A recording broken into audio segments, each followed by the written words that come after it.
This is a clip from an earlier live stream. I know you're going to like it, so the link to the full video is down below. Check it out. I'll see you over there. Grace and peace, everybody. You saw the thumbnail, you saw the title. You know what we're going to be doing today. We have a great show planned for you. Have you ever had like a good friend of yours that comes over, they're going to pick you up and you're supposed to go somewhere and they come to pick you up and you and your friend just start talking and lo and behold, y'all are late getting to where you're supposed to go because y'all been sitting around talking and chewing the fat and all that kind of good stuff?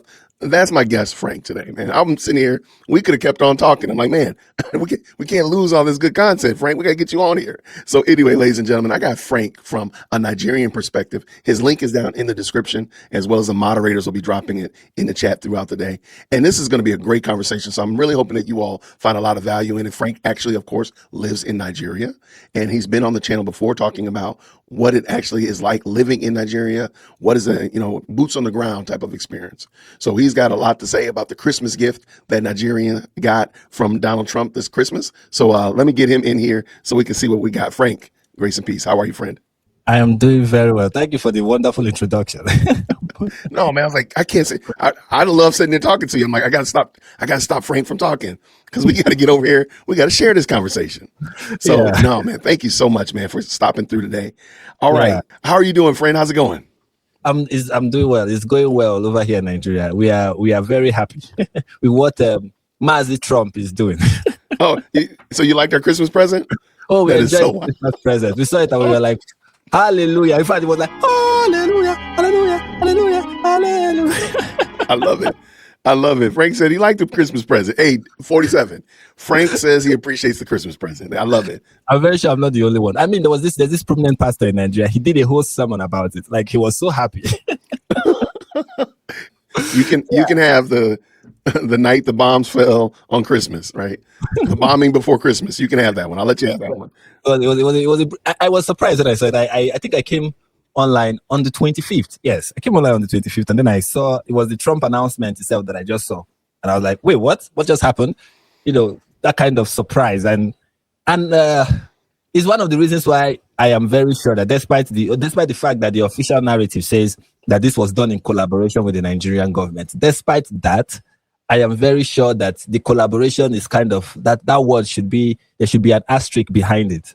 There should be an asterisk behind it because there need to be an explanation behind the collaboration. Because I believe that if the United States had not broken that news, people in Nigeria would not have known that it happened. That is the truth. We got the news that we were bombed from the United States. They were informing us. If not for Trump's tweets, if not for the tweets from Pete Hegseth and the rest of them, we would not have known. It was much later that the Nigerian government released a statement confirming it and saying, yeah, we collaborated. It was a joint effort. Yes, we were there. It was, it was a structural collaborative effort and there is mutual understanding and all whatnot. I feel it's kind of suspicious to me. I don't want to sound like, conspiratorial candidates here, but I feel the relationship between the United States and Nigeria is kind of like a bully type relationship where the United States is like, yeah, we're going to do this, and you better move along, or there will be hell to pay. And Tinubu is like, okay, you know what, do whatever you want to do, just make sure you don't do this. Okay, we're fine, we have an understanding. I think that's kind of how it went. I don't think it was like a willing collaboration. I mean, we have the foreign minister of Nigeria in an interview said that the US gave them heads up 19 minutes before the attack.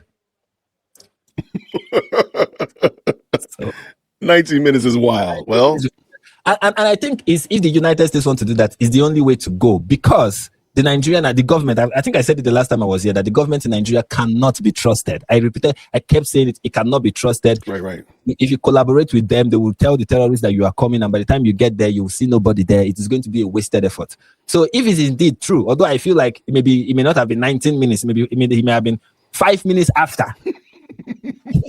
After the attack, they're like, yeah, we just did 5 minutes after. It's crazy. Yeah, I'm not even sure they would do it before. I feel like 5 minutes after, they're like, yeah, I know someone has reported that there was a blast in some forest in Sokoto State. Yeah, we are the ones that did it. I feel like that's kind of what must have happened. So there is that, and we've also seen people who have come out to say this, even though they are not official spokespeople for the government. But you have some people who have said that the Nigerian government is being bullied to collaborate with the United States because they feel like they have no other option. And, on a good day, I will not be okay with one country bullying the other. But when it has to do with Nigeria and dealing with this Islamic terrorism that is going on, they deserve it. out of these people. Like bully the hell out of if bully them and bully them well. People are always like, Trump is a bully. I'm like, yeah, you know what? In other circumstances I will hate bullies, but this is the one bully that I love. So keep bullying them. Keep bullying the smaller countries. This is where your bullying is much needed. So yeah. Right. I love it, man. I love it. Okay. So let me ask a question. Let's just pretend that U.S. did not report on this and Trump did not tweet on it. Mm-hmm. Would they? So you're saying that Nigeria would never have even mentioned it, or they would have said they would have took responsibility for it? They probably would not have said anything about it. There are many attacks that happen in Nigeria that don't even get official report. Wow. Many. Yes, many. And some of them are even dastardly attacks, like really bad attacks, that if not for some people, you will not have. It's not if not from the government. No, if not for some people who were like, no, we are going to blow this thing out. We are going to make sure everybody know about it. You will not be hearing about it. Like, I know a couple of handles on Twitter that report Fulani bandit attacks in Nigeria. And they can report like 15 stories. Only 2 will become like prominent amongst Nigeria. And amongst Nigerians, like only 2 of those stories that they reported will make it to the mainstream in Nigeria. So the remaining 18, nobody even knows about it. Wow. I don't know if you understand. That's kind of how it. So yes, this kind of attack can happen. And if the US did not say anything about it, Nigerians will not be aware. Wow. Okay. Yes. And the good thing about the internet now is that it doesn't afford the Nigerian government enough leeway to control and structure the narrative in a way that will look favorable to them. So, can you say that again? I know what you mean, but can you? Yeah, what I'm trying to say is that usually, when you have like control on the like how the Nigerian government in the past before social media, they had control over the news houses, so they can tell them what to publish, what not to publish, and how to report the story, right? But now that you have Twitter, you can hear what Donald Trump is saying without logging on to NTA or AIT or any of the news channels we have in Nigeria, or CNN or whatever, that you can now have access directly to Trump and other sources of information across the world. Now that we have that direct access, the government, the amount of narrative construction that they can do is very limited. So, and I think that is a very good thing. It really helps. It really helps the average Nigerian to know what is happening, especially the ones that are online. Helps us to know what is happening without relying so much on established news sources in this country. Well, there's a video that kind of explained the missile attack, and I thought it was super interesting because I thought he gave some great insight, but I wanted to hear what you thought about it and bring your thoughts in on it as well. So lay down the groundwork. This is an animation of everything that has happened, and Frank, feel free to tell me when to stop or whatnot. I might stop and ask you some questions. All right. Green hearts in the chat when y'all can hear. Strike inside Nigeria, and how did they pull it off from hundreds of miles away? First, let's talk about the location. The strikes hit Sokoto State, right in the northwestern corner of Nigeria. This is a critical area because it borders the country of Niger. Security analysts have identified the specific targets as camps belonging to ISIS-affiliated militants. These are likely Islamic State, Sahel Province, or a locally affiliated group known as La Kerala. But why here? Okay, the video rightly pointed out that this is in the northwest region of Nigeria. This is Sokoto State. It borders Nigeria. It's a state that borders between Nigeria and Niger State, or Niger Republic, rather, not Niger State, Niger Republic. Sorry, this guy it may look like Niger, but it is pronounced Niger because it is French. Niger. Okay. Yes. Yeah, it's French. It's not English. So it's Niger Republic. So Niger Republic is a part of the Sahel region that is plagued by Islamic terrorists. Like we have Niger Republic, you have Burkina Faso, and you have Mali. These are 3 countries that have been plagued by radical Islamist organizations. Some of them affiliated with Al Qaeda, some affiliated with ISIS, some affiliated with other terror groups funded by different terror networks across North Africa and the Middle East, right? Okay.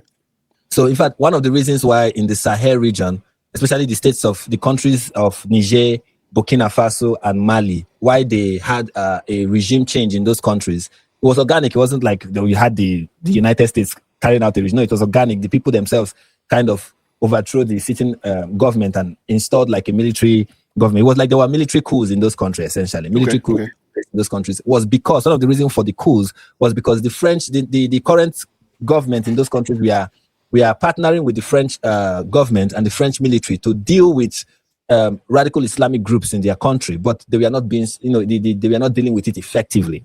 So it was one of the reasons why this, the military in those countries decided to take over the government and try to fight these terrorist groups. Countries like Burkina Faso, Mali, and Niger tried to collaborate with Russia in fighting these groups. They employed the services of Wagner. These are things that we are kind of prominent news in this region, this part of the world. So I know it probably did not reach the West, but it was major news when all these things were happening. So, and it was because they were trying to deal with Islamic terrorism. All right. Now, Niger is not like Nigeria, that they are really committed to dealing with Islamic terrorism. But the problem for Niger is that whenever they are fighting these terrorists, where they usually retreat to is a place that the Niger military cannot go into, which is Nigeria, the Nigerian territory. And you have bordering states like Sokoto, you have bordering state like Borno State. You have Borno State has become like the epicenter. Sambisa Forest has become the epicenter for Boko Haram. And Boko Haram now operates not just in Nigeria, but in Cameroon and in Niger and in Chad. So Boko Haram is becoming like international. They are no longer local terrorist groups. They're now international because somehow the Nigerian territory has offered them a safe space. So it's something similar like that in Sokoto and the towns that we are hit. Is that these places have become like hubs for terrorist groups. Now, one of the things that people were wondering when Trump said, I think Trump announcement was kind of made many people confused because he said that they hit ISIS hideout in Nigeria. And so many people were like, wait, what? ISIS is in Nigeria? But they didn't understand that it wasn't like ISIS. It was ISIS affiliated groups like ISWAP, for example, is Islamic State West African Province. That is ISIS West African Province, essentially. And then you have this Lukurawa. I hope it's a new terrorist organization. So forgive me if I'm not getting they should not forgive me that I'm not getting their names correctly. So it's a new one, but it's also affiliated with ISIS. And I think those are the ones that we are being targeted. And many people have wondered why Sokoto, because if what everyone would expect if you are dealing with terrorists in Nigeria is that you attack Sambisa, is that you attack Borno State, because that's like the headquarters of Islamic terrorism in Nigeria is Sambisa, or at least that's what we have been made to think. So we find it interesting that instead of Sambisa, what was first hit was Sokoto. Now, is it that there are a couple of explanations for this, because many people are trying to understand why Sokoto instead of Sambisa, why Sokoto instead of Borno State. And there are two explanations for this. Explanation one is perhaps the US intelligence was not correct, and maybe they were going after a smaller group instead of the main fish. Or maybe there was something that they felt like was an imminent concern or an imminent threat rather. An imminent threat that was coming from Sokoto that was not coming from Borno State or Sambisa. That is another possible explanation. Or maybe the third explanation, which is the one that I'm leaning towards, is that we have been overlooking a state like Sokoto and the terrorists have carefully made us overlook a state like Sokoto and have everybody's mind feast on Sambisa. But US had the intelligence to recognize that Sokoto is actually a problem. And the reason why I feel like that is probably the case is because the seat of the Islamic Caliphate in Nigeria, or the former Islamic Caliphate in Nigeria, is Sokoto. The religious head of Muslims in Nigeria is the Sultan of Sokoto. Okay, the religious head of Muslims. Every Muslim in Nigeria, whether you are living in Lagos, you're living in whatever part of the country you are living in, your religious head as a Muslim is the Sultan of Sokoto, who is a Fulani man, right? And it's in Sokoto that you have the seat of the former caliphate that was established by Uthman Dan Fodio. So I believe a lot of Islamic activities will be going on in Sokoto that would be overlooked. Now, many people have said that, but Sokoto has not been a hot spot when it has to do with Islamic terrorism, or especially those places that we are hit. We are not hot spots. They don't used to have frequent terror attacks. There are two explanations for that. Either the groups that are in those regions, in those areas, are not serious groups like many people want to think, or those groups, though they have a hideout in Sokoto, are not operating, like they are not carrying out their attacks in Sokoto. So why so many people are like, but Sokoto has not been a hot spot, which is not true, by the way, because, well, it depends on how you define hot spot at the end of the day for Islamic terror activities. Have Sokoto been a victim of frequent terror attacks? Yes. Are there bandits in Sokoto? Yes. There are areas in Sokoto that are being controlled by bandits and by terrorists. There are areas in Sokoto where terrorists are collecting taxes from people for them to be able to operate and live their lives. There are people in Sokoto that are being attacked constantly. Now, the statement is that the very village that was attacked was not one of those places. So for that is because that village has become a safe haven, so they don't need to attack the people there. That is where they go to, to recalibrate, to going back to the drawing table. That's like their safe space. So they don't need to terrorize people. And it might even suggest, which is something so many people who talk about this don't even consider, it might even suggest that the people in those communities are okay with those terrorists. Because this is not the first time we've seen it in this country. Where people live, where the places where these terrorists are hiding, the people there are okay with them. In fact, sometimes people there are trust the terrorists more than they do the Nigerian government. So we should keep all of that. Well, the way you said it about the Nigerian government, I might trust them too. So I can kind of see what you're saying there. Yeah, it's similar to that, but except that these gangs have rocket propellers and they have they have AK-47s and they have hand grenades and they have tanks. And their goal is to establish a caliphate. That is the only difference. Wow. All right. Well, let's bring this back in. Let's thank y'all, everybody who's just jumped in. We got, of course, our friend and brother Frank from a Nigerian perspective. There's a couple questions about your name, the bliss of jihad. You might need to explain that because people might be missing the sarcasm there. All right, let me explain. The bliss of jihad. I think some people who are asking it are people who are subscribed to the channel itself, and they don't know that it's me. Yeah, I'm not a Muslim by any stretch of the imagination. I have except we go with the broad definition of a Muslim is somebody who submits. If that is your definition, a Muslim is someone who submits to God. Then I'm a Muslim, and I'm also an apostate at the same time. Anyways, what I'm trying to say is, no, I'm not a Muslim. I'm a Christian. I make content. The bliss of jihad is just to talk about the awesomeness of jihad. And by jihad, I don't mean the internal struggle that moderate Muslims like to point to. I'm talking about the actual throwing of bombs and all those wonderful stuff. So that's what the channel focuses on, but it does it in a very sarcastic, comical way. People who are subscribed to the channel, will know what I'm talking about. If you want to understand more about what bliss of jihad is, you go over to the channel and you subscribe. And make sure you do that. I like how you did that. Well done. If the moderators could drop Frank's channel, A Nigerian Perspective, in the chat, I'd appreciate it. Let me bring this back. Where exactly did the U.S. military just strike inside Nigeria, and how did they pull it off from hundreds of miles away? First, let's talk about the location. The strikes hit Sokoto State, right in the northwestern corner of Nigeria. This is a critical area because it borders the country of Niger. Security analysts have identified the specific targets as camps belonging to ISIS-affiliated militants. These are likely Islamic State, Sahel Province, or a locally affiliated group known as La Kerala. But why here? This region is seeing a dangerous shift. Extremist groups are moving down from the Sahel specific. Okay, so let me just make sure I got it right. Niger? Niger, okay. Oh, you can even see, look at this map shows you exactly the Sahel region. You can see Mali, you can see Niger, you can see Burkina Faso. These are the three. I mentioned these three areas. You can see them, Burkina Faso, Mali, Niger. Yeah, they're all part of the Sahel region in Northwest Africa. Love it. Love it. Yes. All right. Okay. I'm learning something already because I'm gonna call it Niger. I'm gonna be official. I'm gonna say Niger and not Niger because that's how we've been pronouncing it forever. So shout out for sure. Okay. And by the way, none of these areas is Frank's house, right? We didn't bomb Frank's crib, right? No. Okay. No, make sure the official narrative, even though I don't know how much of it can be trusted, but what they have said is that it was a precision strike. What was the terrorist hideout. Although the people who are saying that they hit a farmland are lying. It's not true. They actually hit terrorists.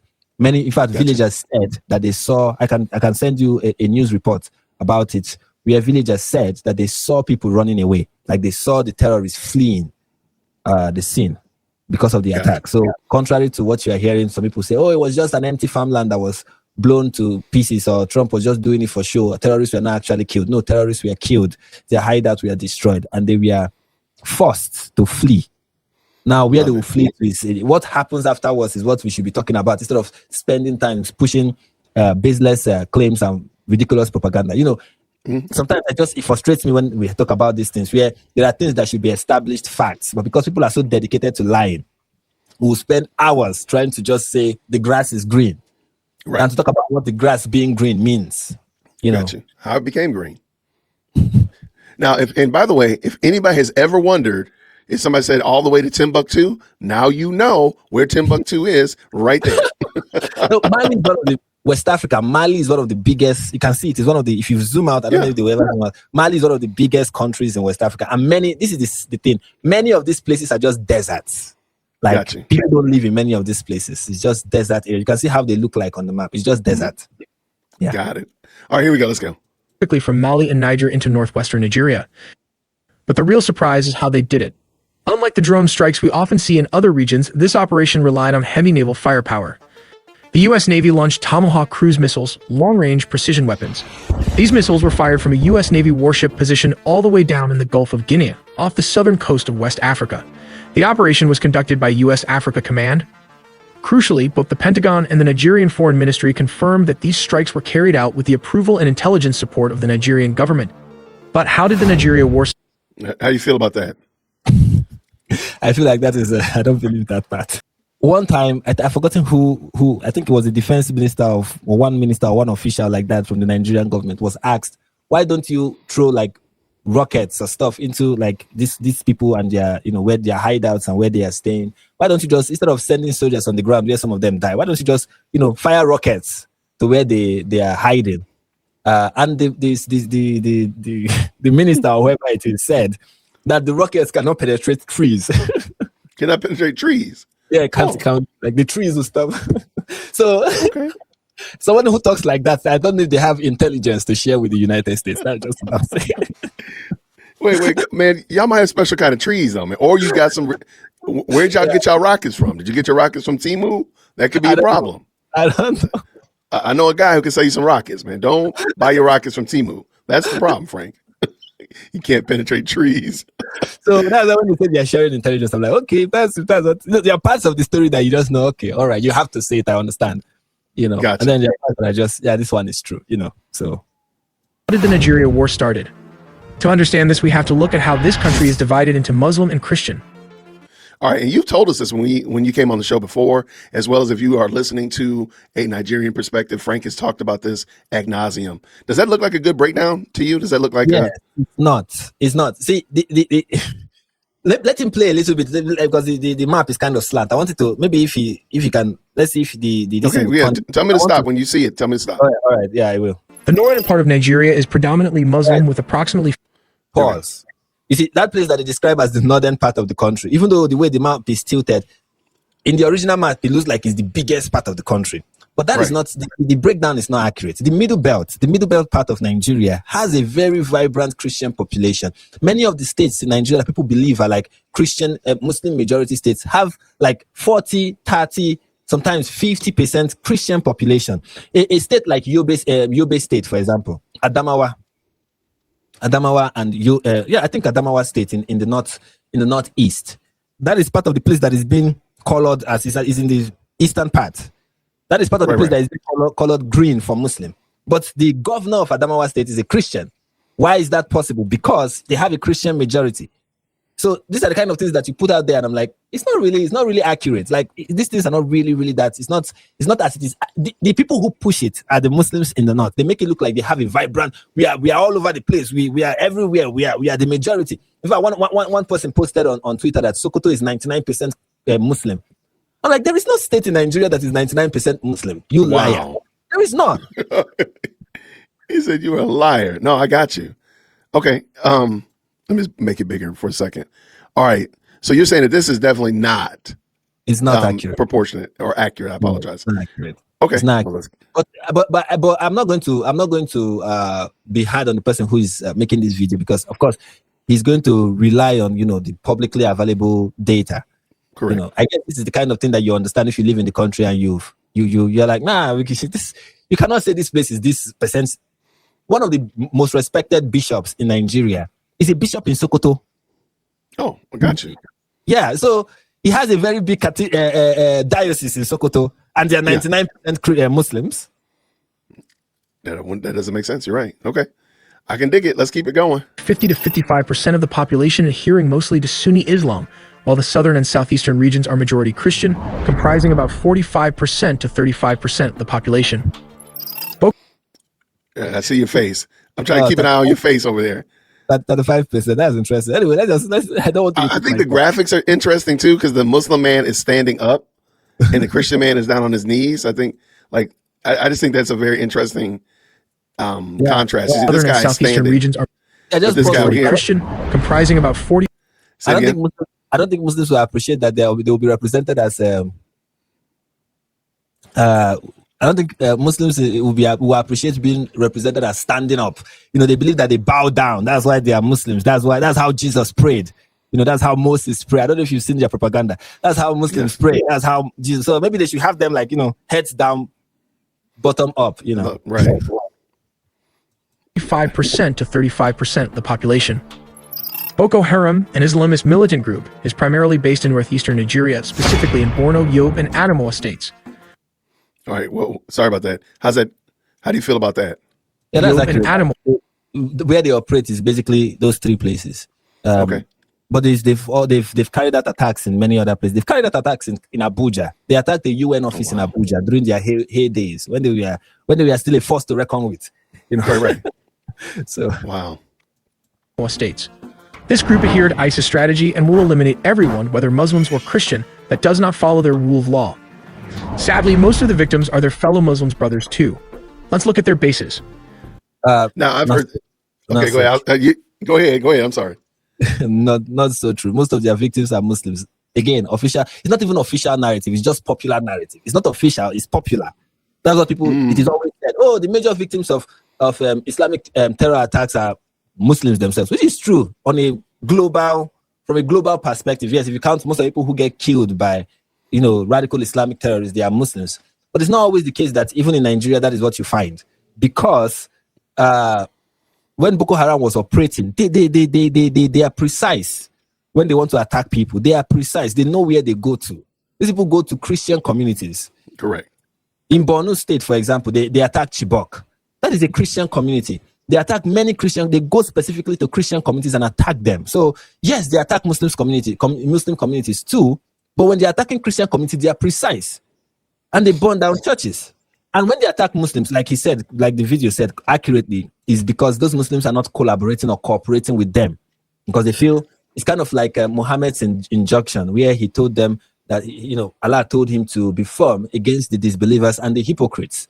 So right. ISIS and Boko Haram interprets the hypocrites there to mean any Muslim who is not in support with their fight or their call to establish an Islamic caliphate. If you're not in support of them, you are a hypocrite. Yeah, and munafiq, like they're called in Arabic. And Allah has given them the mandate to fight you as well. And can you speak on the idea of liberal Muslims, or again, for lack of a better term,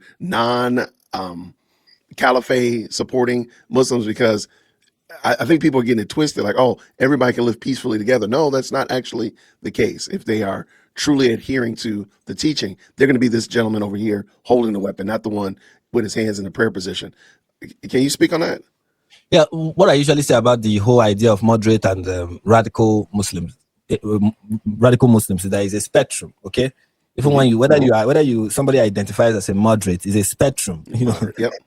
Even among the so-called moderates and those that you call radicals, like some people will claim to be moderate Muslims and they believe in live and let live, right? But yet they want that the punishment for blasphemy should be death, and they support that. You begin to ask yourself, is that a moderate Muslim or is that a radical Muslim? The person will be like, no, I'm not calling for Sharia law, but I think, even somebody who thinks insulting the Prophet Muhammad requires 5 years prison sentence, that person is that person still a moderate? Because that is essentially you saying you want people's, infringement on people's freedom of speech. Are you still a moderate? You get what I'm saying? Right. No, you're right. So there is that, and also, you also have other form of so-called moderate Muslims who say we should be allowed, who believe so many of the things that the prophet the prophet taught and preached, who have no problem with child marriage, for example, who have no problem with cousin marriage, and they're like, yeah, we are all moderate Muslims and we are about living and let living. And I'm like, I don't know, I think you're kind of not moderate. No, you're not moderate. Exactly. So that is kind of my issue with the way the term is being used and who it describes, and how at the end of the day they're just two kinds of Muslims.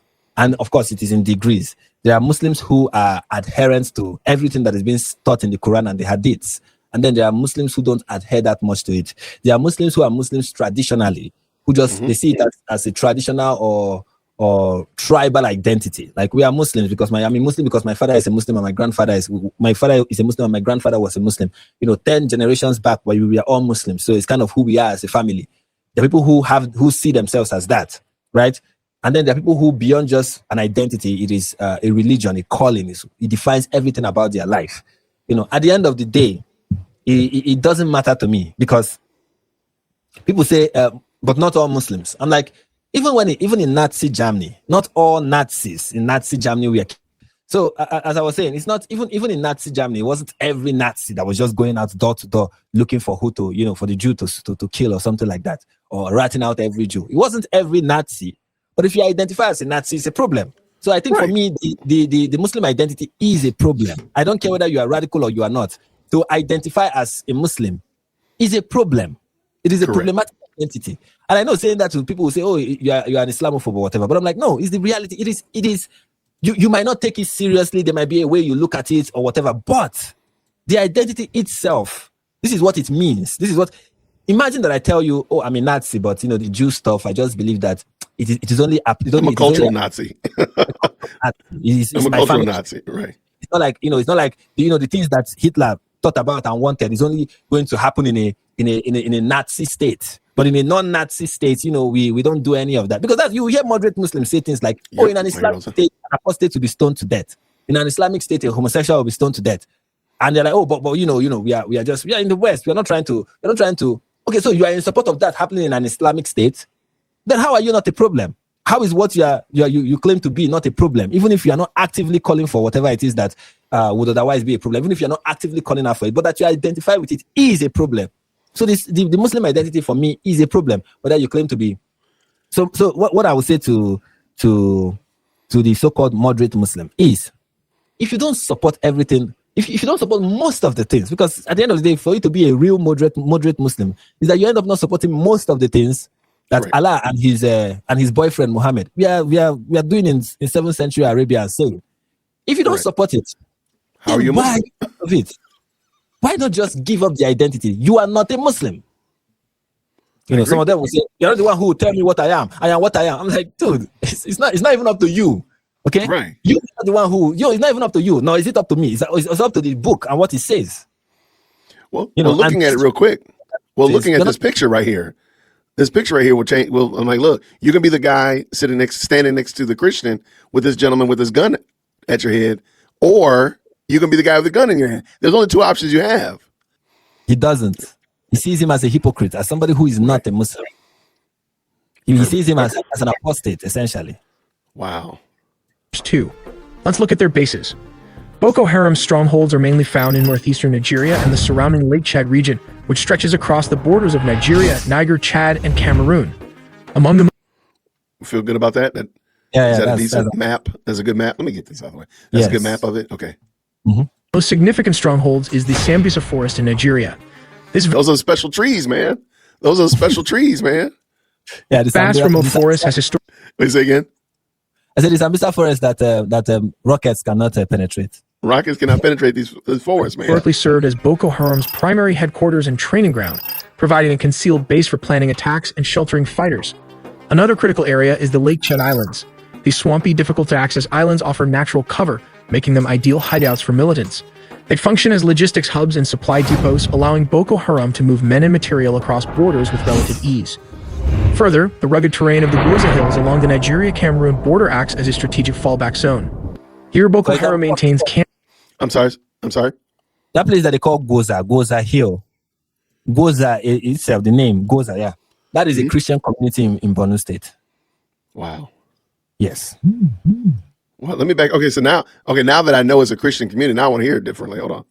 Let's do it again. Boko Haram to move men and material across borders with relative ease. Further, the rugged terrain of the Goza Hills along the Nigeria-Cameroon border acts as a strategic fallback zone. All right. Is it because do you think it's just because of its location, or do you think it's really? I don't know why that spot, but probably because of the location. But I just want people who are watching to keep in mind is when they tell you, oh, these people are operating in the north, therefore their primary victims are Muslims. Keep in mind that one of their fortresses is a once vibrant Christian community. Wow. Here, Boko Haram maintains camps and lookout posts using the landscape to evade military operations. Finally, around the town of Bama in Borno State, Boko Haram has established logistical and command centers. This area plays an essential role in coordinating their operations and sustaining the insurgency in the region. But why is the Nigerian government unsuccessful in defeating Boko Haram? All right.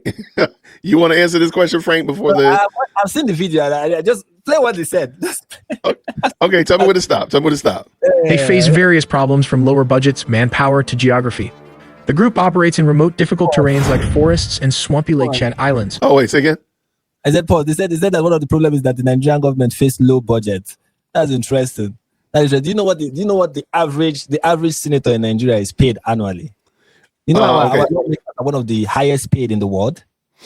You know how much in the world? Well, if you think I'm lying, one of the highest paid lawmakers in the world are Nigerian lawmakers. That's the country that don't have the budget to deal with Boko Haram, but the politicians have the time to pay themselves well.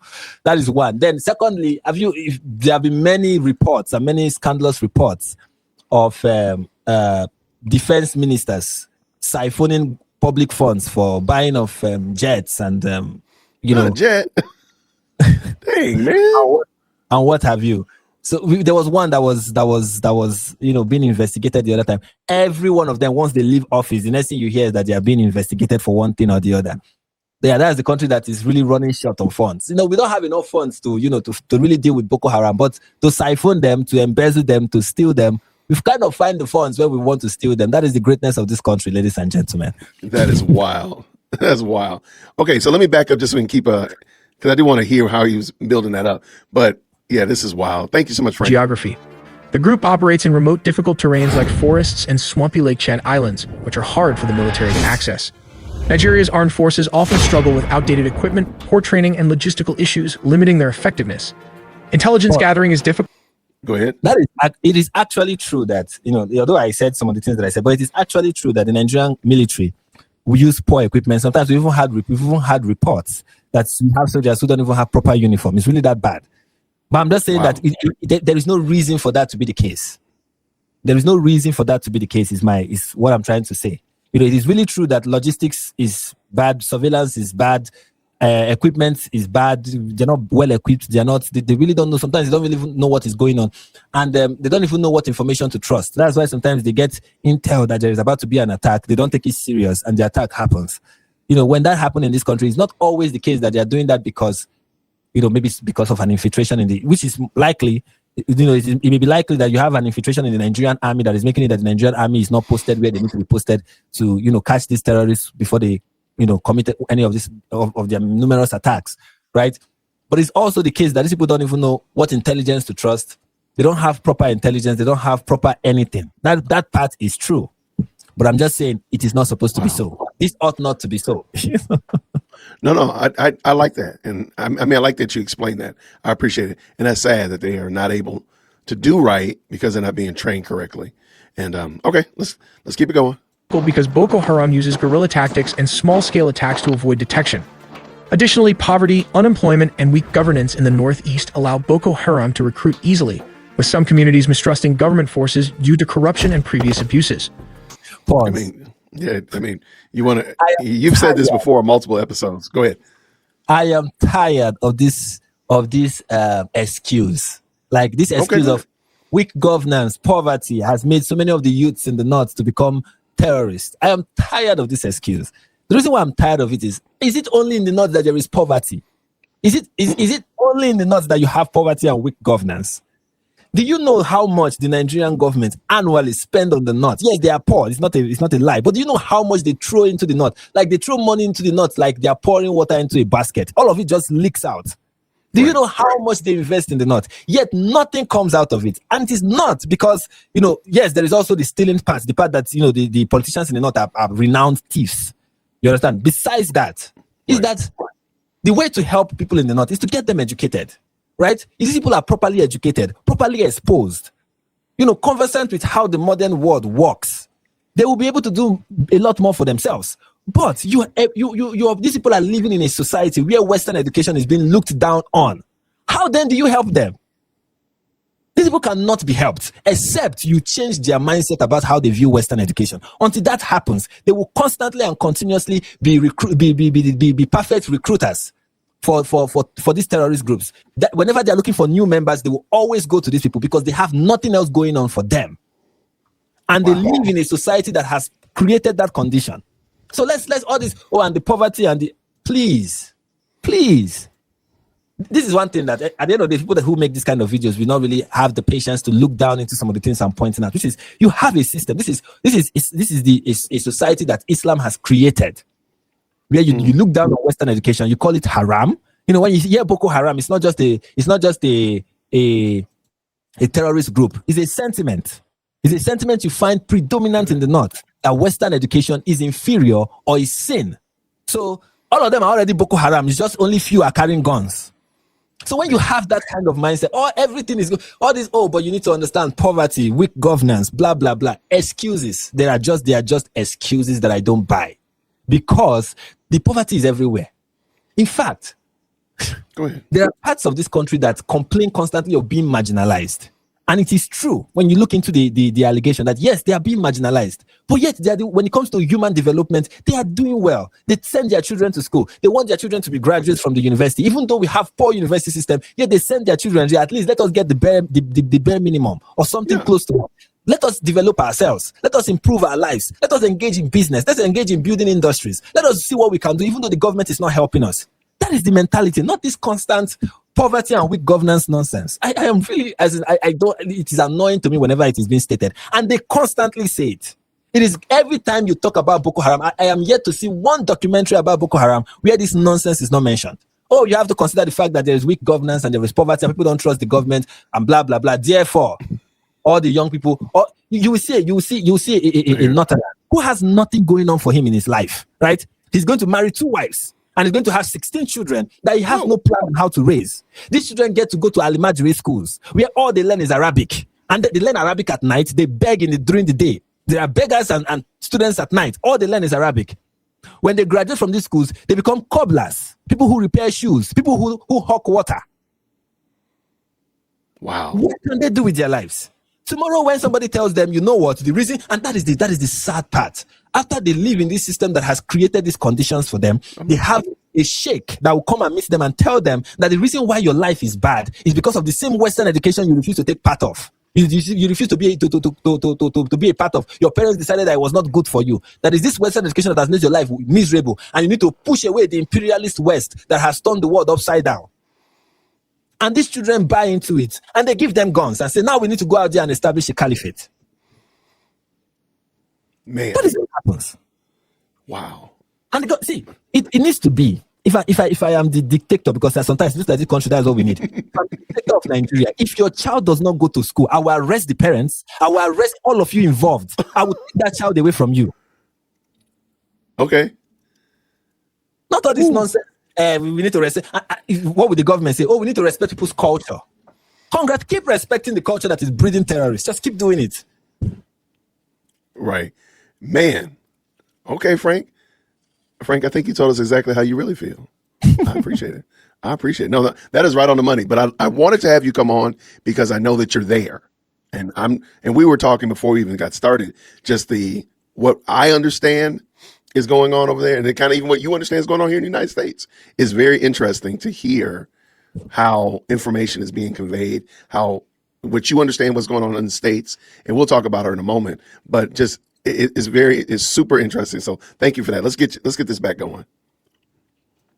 The group's cross-border operations require regional cooperation, which is often slow and complicated by sovereignty concerns. Human rights concerns and security force abuses have also eroded public trust, making it harder for the government to gain community support. Let's take a closer look at how the U.S. would go about targeting Boko Haram. First, they'd establish naval and air dominance. A naval task force made up of aircraft carriers, destroyers, and amphibious ships would position itself in the Gulf of Guinea. From there, they provide air cover, launch precision strikes, and be ready to quickly deploy troops wherever they're needed. Next comes intelligence gathering. Using satellites, drones like the MQ-9 Reaper, and signal interception, the U.S. would keep constant watch on Boko Haram's movements, strongholds, and communication, giving commanders real-time awareness of the battlefield. They'd also work closely with Nigeria and neighboring countries to coordinate security along borders, share intelligence, and conduct joint operations that make it harder for Boko Haram fighters to slip across borders. I don't know how, if that is probably the textbook plan, but I don't know how much of it is being followed. I don't know if the neighboring, of course, I know that the United States don't have a good relationship with the government in Niger. So there is that. So I don't know what intelligence gathering they are doing with neighboring countries. Probably they are doing good one with Cameroon and with Chad. I don't know how much they are collaborating with Niger, because they are really like not, the United States government is not in good terms with the government in Niger. So there is that. And so that's like textbook is that, yeah, various countries collaborating together to try to defeat a common enemy. I just feel like the Nigerian government is not part of people collaborating in the collaboration. Okay. No.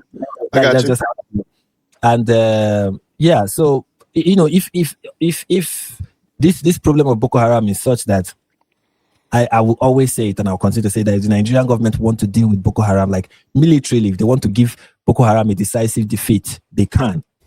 They just, for many reasons, political and otherwise, don't want to. I've said it multiple times that the problem with insurgency in this country is that many of their sponsors, many of their financiers, many of their supporters, many people who want to see these terrorists succeed, especially in Nigeria, many of them are in the government. Many of them have government position. Many of them are respected statesmen who control a huge demographic and a huge voting bloc, such that, you will not want to, where they tell, and usually it's also the problem in the north, because you need to understand that in northern Nigeria, they vote as a single block, right? They go to the mosque, the imam tells them who they are going to vote for, and then they go out there and vote for the person. And then the imams have his organization where a bigger imam tell them what they are supposed to teach their pupils, and they go ahead and. So, for example, if you want to win election in Sokoto, you have to be good with it. You have to be in good terms with the Sultan of Sokoto. If you are in good terms with if the Sultan of Sokoto endorses you, you are going to win. So you have key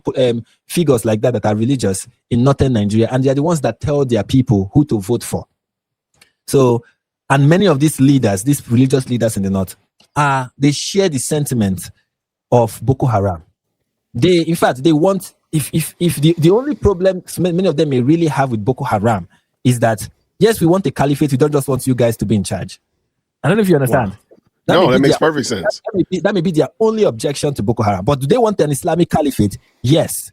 Let me not say every, let me not generalize, but a good portion of the Muslim population in northern Nigeria want an Islamic caliphate. They want it. Wow. So, yes, they are taught to want it. They are taught to desire it. They are taught to look forward to it. They are taught that it has to happen. Now, one day it is going to happen. Allah will give them the strength, and they will conquer either the whole of the north and the north central, push the Christians out, or probably kill them, or probably subjugate them, or even the entire country itself, and get even the Igbos under their control and have them become dhimmis. This is something that is being fed into their head constantly. Now, many of them do not carry guns and are not part of Boko Haram, but Boko Haram radicalizing them is like setting fire to a dry bush. Yeah, for sure. Yeah, it's like setting fire to it. These people are already ready. They just need they just need a spark. And Boko Haram is just that spark for some of them. Do you understand? I like it. I like what you're saying. Yeah, another thing you need to notice is that besides Boko Haram, which is something people don't recognize in northern Nigeria, there is little Donald Trump can do by way of military action at the end of the day, because the mentality is there in the north. It's not just Boko Haram. The mentality is there.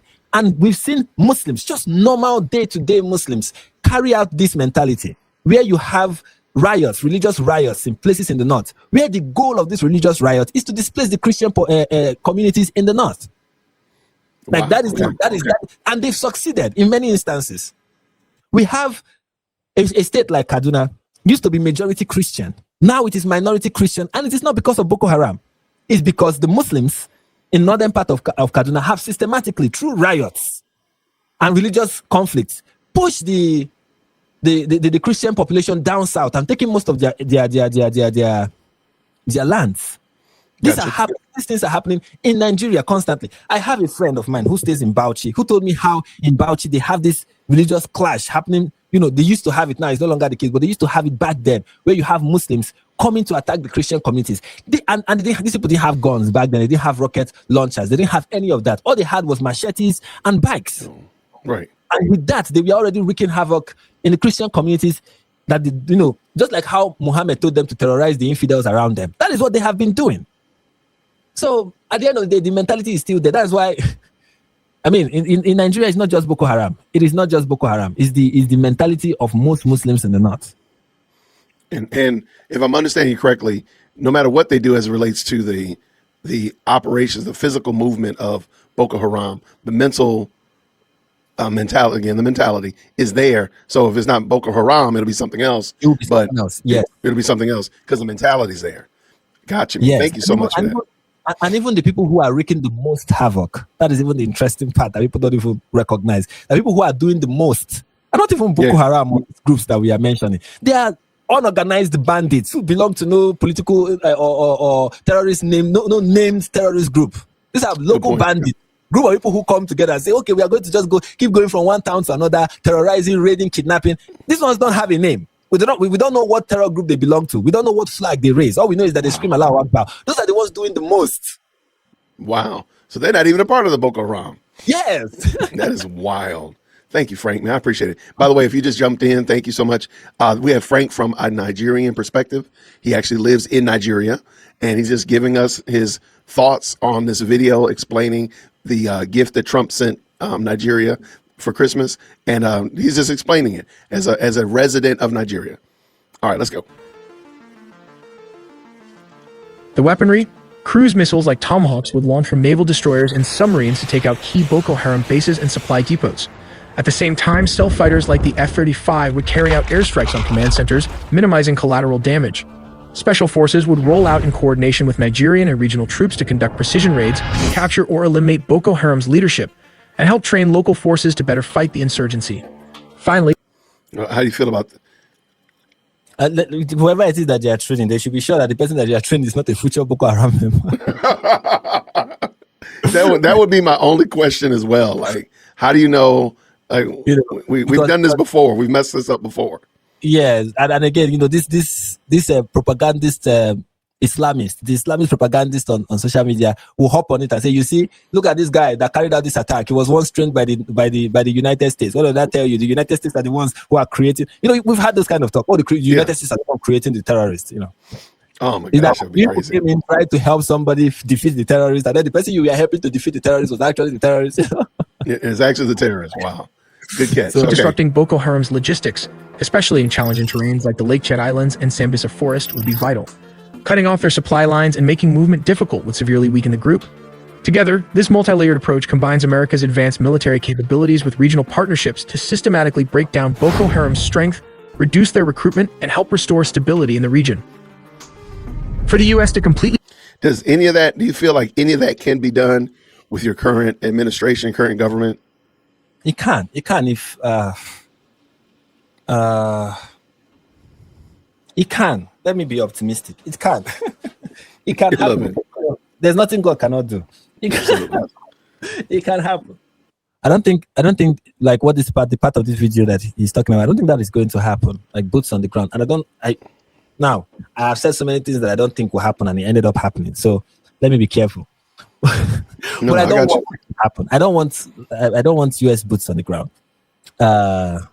For me, I feel the long-term solution to the problem of Islamic terrorism in the world and also in Nigeria it has more to do with global awareness and changing the global perspective that many people have about Islam and Islamic terrorism.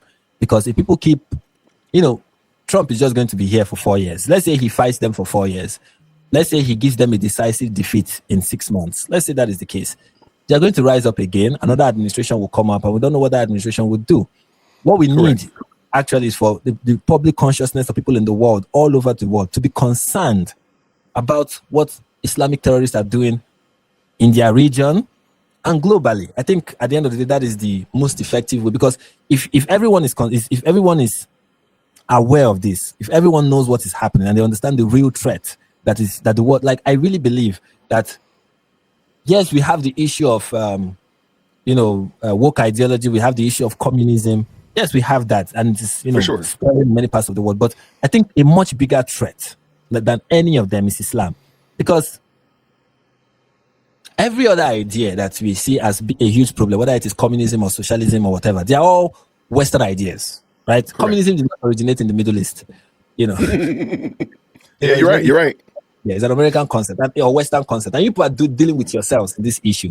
But when it has to do with Islam, you are dealing with with something that is invading, something that is foreign, and something that it doesn't just want to take over the West. Let's say if the communists in the UK want the UK to be a communist country, they don't want Their interest is in the UK, not in Canada. Do you understand? Even the communists have a regional mindset to a great extent, right? But the Islamist does not have a regional mindset. The goal is to bring the entire world under one Islamic caliphate. Wow. They are a threat to everyone. Everyone. It doesn't matter how little their presence is where you are. The threat is to everyone, everywhere in the world. Yes. And when people realize that, you don't get the kind of thing you get where, because it's Donald Trump, therefore I'm going to find a way to, rubbish what he's doing and make it look like he's not doing something good in fighting these people. Because that's kind of what we see. We see it even in the West, where any person who supports Donald Trump doing this in Nigeria is kind of supporting a racist. I'm like, yeah, I get the fact that you are obsessed with racism, but there's something bigger than racism, and it's Islam. If you are worried about racism, you should see how Islam treats people who are not Muslims. And could you say that part again? Could you please say that part again? I'm going to give you a big screen. Go ahead and say that again. Okay, I said that if your problem, I know that so many people in the West, their problem is racism. What they are obsessed with and trying to do. The only problem they see in the world is racism. But there's something bigger than racism, and it is Islam. If you think the racism you see in the West, whether you think the Western civilization is white supremacist or whatever, it is nothing compared to how Islam views anyone who is not a Muslim. The language the Quran used to talk about Muslims is prescribed as how people who are not Muslims should be treated. When you look at it in the Quran and in the Hadith, you know that you have a much bigger problem than anything else you consider in the West. Okay? I mean, in Islam, you are seen as the worst of creatures. The best of people for all mankind, the best of peoples, according to the Quran, is the Muslim. And the worst of creatures, the bottom of the barrel of people, of created things, are non-Muslims. And Allah has commanded the Muslims, giving them the divine godly mandate to fight and subjugate you. If you are a non-Muslim, the goal is to kill you or get you. Either you convert or you are killed. If you are a non-Muslim who is not a Jew or a Christian, the goal is to exterminate you or get you to convert. If you don't convert, you'll be exterminated, killed. Then if you're a Jew or a Christian, the goal is to subjugate you and treat you as a dhimmi. But eventually the final goal or the belief in Islam is that the end will not come. This is Muhammad's prophecy. The end will not come until the Muslim will fight the Jews and kill the Jews. And the Jews will be hiding behind trees and rocks. And the trees and the rocks will be saying, Muslim, there is a Jew hiding behind you. Come and kill him. Wow. So this is and then the Jesus of Islam is going to come back and he's going to break the cross and kill the pig. Breaking the cross there signifies that the Jesus of Islam is going to come and end Christianity. So everything about Islam is the destruction of everything else other than Islam. The enemy of Islam is anything that is not Islam. So it is a real problem that people need to really pay attention to. And if they don't, anything else is a smaller problem compared to this. Honestly, it is. And people in the West need to also understand, especially Christians in the West, need to understand that you are in a blessed position for a reason. God put you in that. I know many of them, especially the ones that are African American or Black Americans, like I prefer to call them, believe that they are in the West to call out racism and to destroy the system of oppression, whatever it is. But just realize that even as a Black person who is a Christian or who identifies as such, you should understand that you are placed in that place for a reason. And probably, who knows, like Mordecai said to Esther, who knows if you were put in that position for a time like this? Don't waste it. Man. There is a much bigger problem. Don't waste it. Don't listen to stupid people like Tucker Carlson and Candace Owens that say people who are trying to make Islam a major problem are doing it because of the Jews. Don't listen to stupid people like that. And also don't listen to stupid people who are never Trumpers, who, if Trump says don't drink bleach, they are essentially going to, chug it. They're going to chug it. 4 bottles of bleach. So just to put it to him. They're trying to own Trump by destroying themselves. Don't listen to those people. Okay? Wow. Islam is a threat to us all. Islam does not discriminate with who they are. The only people that they discriminate against are women. You understand? In that, they kill the men, the women will be made sex slaves. Maybe if as a woman, it does, because I know many women, they are really in the West, they are really obsessed with destroying the patriarchy. If you think the patriarchy is a real problem, you need to see the patriarchy Islam edition. Right. Where you can get married to somebody, a child, essentially, where that is the case, where female genital mutilation is permissible, right? Gosh. Cowardly things. Many of these movements in the West, I consider them big cowards because people who are like feminists, they are in the Muslim world. Like there are feminist group in the Muslim world that are trying to stop FGM and child marriage, for example. Okay. But they are so cowardly that they will not even recognize that this is an Islamic problem. They will call it everything but an Islamic problem. They will say, oh, it is a cultural issue. I'm like, yeah, what is the name of that culture? Yeah, Middle Eastern culture, really? No, it is. What's the culture? What's the culture? Right. That is a cultural thing. Yes, an Islamic cultural thing. The culture that has been influenced and shaped by the theology of Islam. Before you play it, we're not going. I don't intention with the news story is not for us to listen to all of it. I just want us to listen to what was said at the beginning, because everything else is kind of elaborating on what was said at the beginning. So because that kind of summarizes what exactly like the news is saying, like what the news is, what we know, and not all the speculations you see all over the place. All right, let's go. Green hearts in the chat where you can hear. Now, residents of Masalachi in Tangaza local government area in Sokoto State have reported seeing terrorists fleeing forest after attacks by the United States. The Nigerian government and the United States had struck several forests, including Kawuri, Kamdam, and Malgam, where Okay, I got to say something ridiculous real quick. She does talk about these trees, man, Frank. We're going to have to maybe I'll make a t-shirt about these Nigerian trees that are stopping missiles and stuff, man. Trees. If you find that article of the guy saying that the missiles can't penetrate the trees, please send it to me. I need it. I'm begging you for it. She looks like a city girl. It says she's like a city girl. Is that what they call? I think okay. I mean, she just looks American. She looks like she would fit in here in Atlanta. Okay, let's go. The Lakura terrorists are based. Reports say several of the terrorists were killed and their properties destroyed. Arise News chief correspondent Ferdinand Duroa is in Masalachi to give us updates. Thank you for joining us, Ferdinand. Bring us up to speed on what's going on right there. All right, thank you so much. And yes, it is the sojourner to ensure that we get exactly the details of what happened on Christmas Day.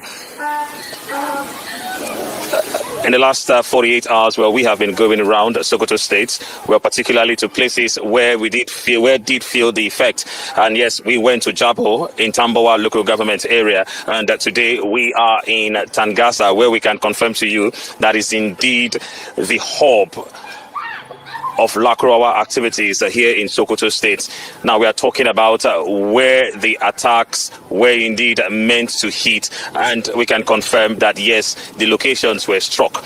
Now we've spoken to some of the villagers, and also some of the traders, because this is a route. After here, from this point, you cross over, and then leads on to Niger Republic, then leads on to Ghana, leads on to Burkina Faso, leads on to Mali.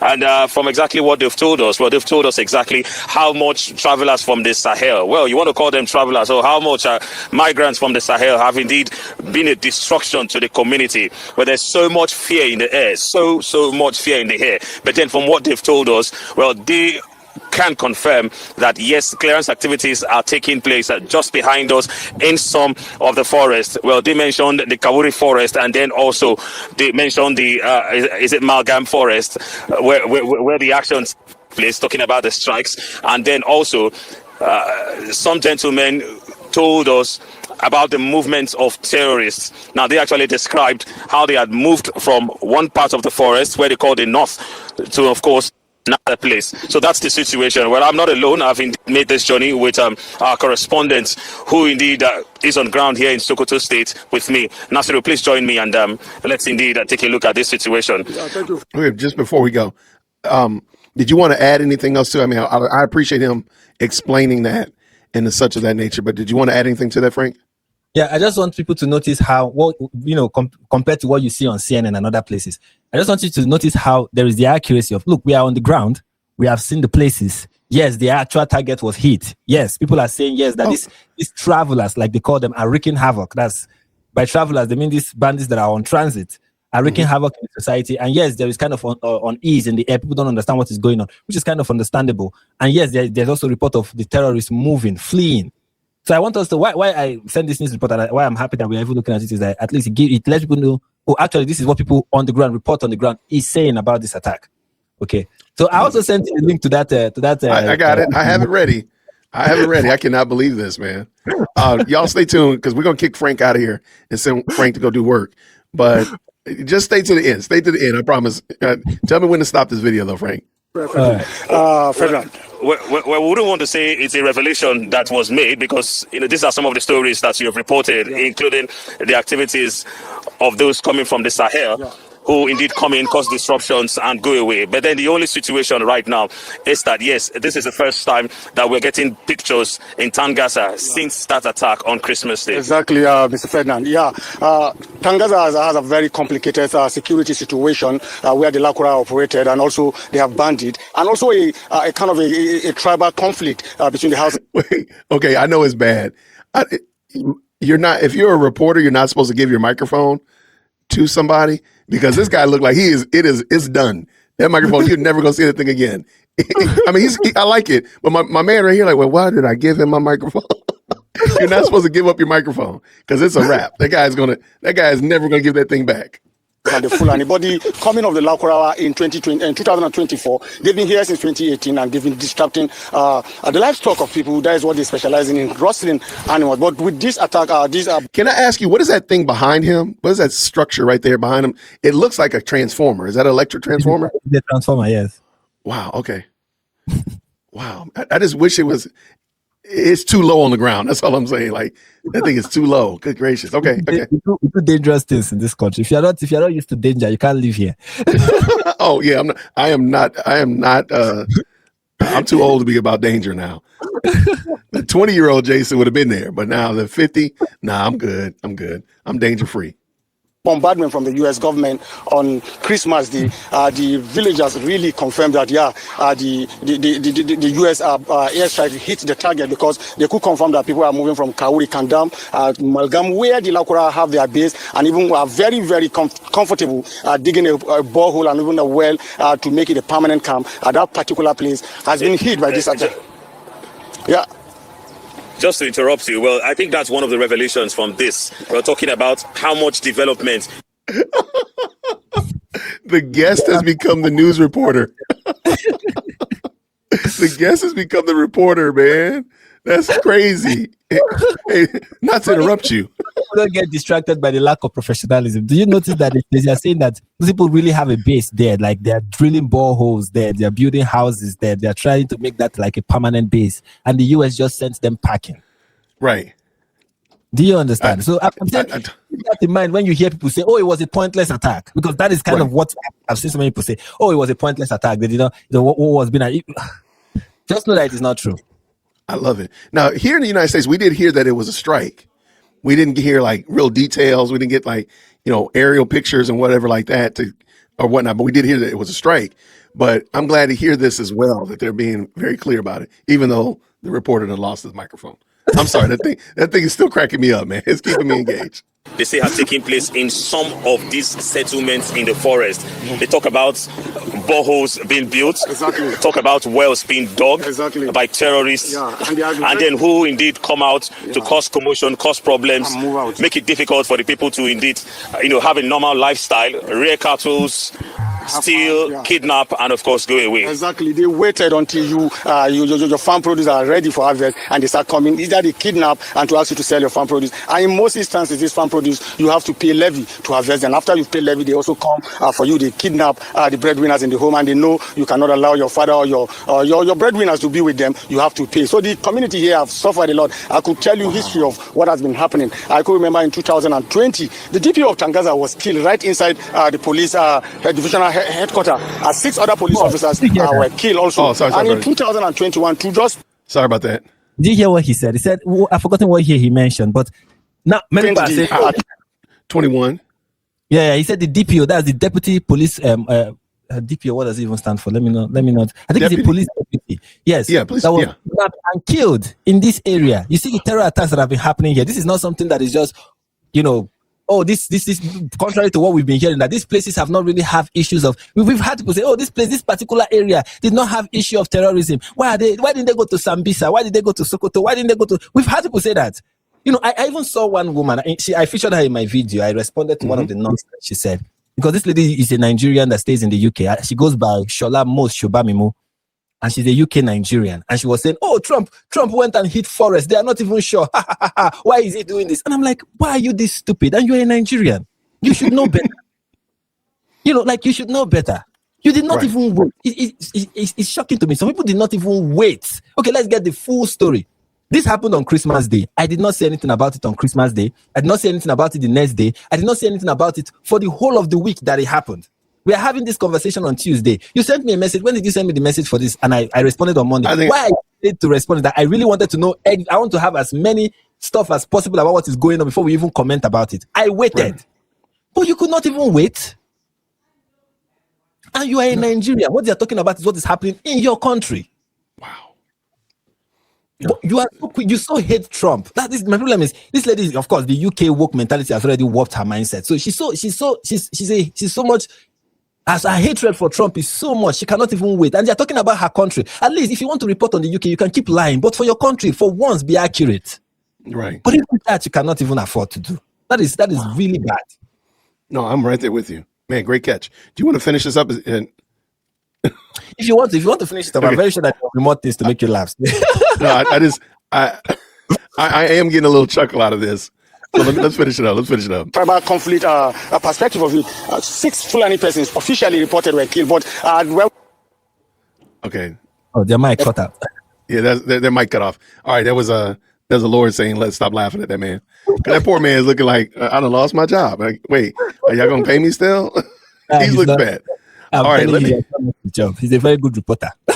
Okay, because you all have been such great students today for Jason and Frank's show, I'm going to bring up this post about the bombs are too the trees are deflecting the bombs of Nigeria, which is the craziest thing, and it's from the defense minister.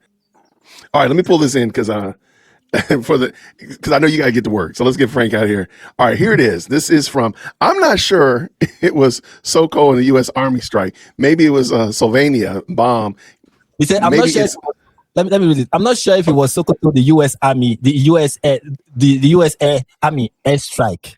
That was not well worded. He's trying to say, I'm not sure if it was Sokoto that was struck by the U.S. Army. Maybe it was Slovenia. Bombs can't penetrate Nigerian forest. And then he posted it. This is by, I think this is the former Minister of Defense. This is by Mohammed Dabaru. And he said, yes, we know the location of the terrorists and bandits, but bombs cannot penetrate the forest. We are studying the situation. So yeah, trees cannot allow bombs to enter the forest, okay? Bro, y'all got some, that right there is screenshotable right there. I love it. That might have to become the thumbnail, man. Hold on, let me grab that real quick. That might be the thumbnail. I don't know what to do with that one, Frank. Man, y'all got some powerful trees over there, man. Y'all trees are defeating bombs and missiles and everything else.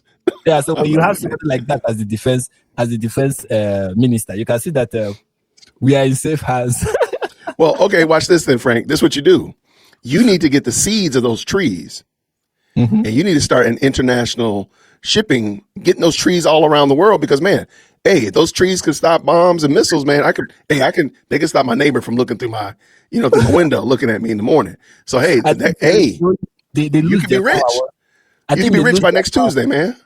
I think those trees lose their power once they leave Nigeria. They are only effective when they are planted on Nigerian soil. Okay, well then you gotta send a scoop of Nigerian soil too, man. Come on, a little bag of Nigerian soil, the seed, super trees. Somebody in the chat said those are Wakanda 45 trees. It's too early in the morning.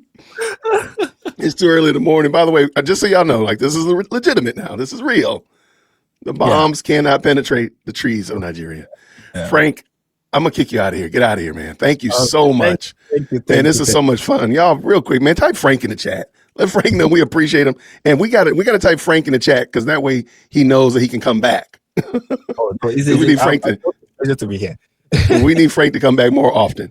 But again, tell us real quick about your channel, what people can expect when they come over to your channel. A Nigerian perspective. Listen, anyway, I've not been posting on the Nigerian perspective. Not like you should not go there and subscribe, but I've not been posting there for like a month now. I've been focused on my second channel where I post a couple of videos. I really bless God for how the new channel is coming. We started not too long ago, but now we already have like 1.5k subscribers in the new one. So that's kind of like a good improvement for me personally. We've already gotten one video that already has 20,000 views. So that is, and we are not even up to 2 months old. I think that is for me, I consider this like huge. It shows that the content we are doing there is really like good content. So if you really want to see more of that, I focus more about, Islam, Muslim stuff and what Muslims are doing and kind of make fun of them while exposing them and exposing the ridiculousness of the religion. So that's what the channel is about. If you want to see more of that, in a way that will not, usually when I talk about Muslims in the Nigerian perspective or on live stream like this, I'm usually angry or feisty, like somebody in the comments said. When I talk about it in the bliss of jihad, I am less feisty and more sarcastic. And I think some people will appreciate the sarcasm and the hilarious tone about discussing these things. I think it is helpful, and if that's something that you're interested in, then by all means go over to Bliss of Jihad, youtube.com/@Bliss of Jihad. That is the channel, and you can subscribe and you'll get very wonderful stuff. I love it. And go by and check him out, but don't give him a subscribe and forget to subscribe to this channel because your boy's still trying to get it. I'm trying to get that fancy silver play button that Frank has back there. Look at it. He rubbing it in my face. See, you better be glad you protected by those trees. I sent some. But where are you going to hang them? You don't have like any place to hang stuff like your background. Where are you going to keep your it's going to go right here. It's going right here. Oh, okay. Okay, you're going to hit the wall. I got the wall ready. It's ready for it.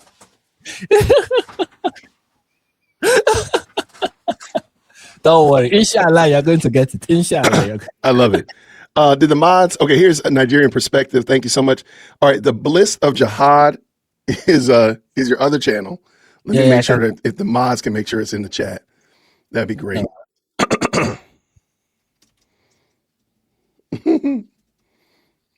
Man, we are so unprofessional here. They're like, what's wrong with y'all?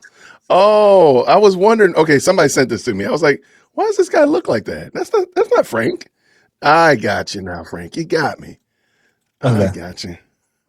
And I'm sitting there doing all this and it's already in the chat. I love y'all. That's why we got the best live chat on the planet. All right, y'all, get out of here.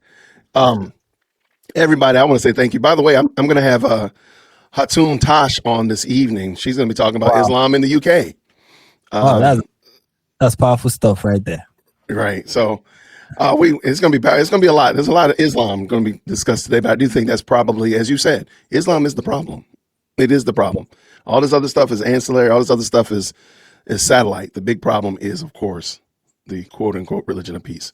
So now we'll have her on tonight. So, but Frank, whenever you want to, if you ever need me to come over there, just send up the bat signal. You are always welcome here, and I will make sure I can. Whenever even though we got a little time zone difference, I'll make sure I'll respect your time and get over there as well.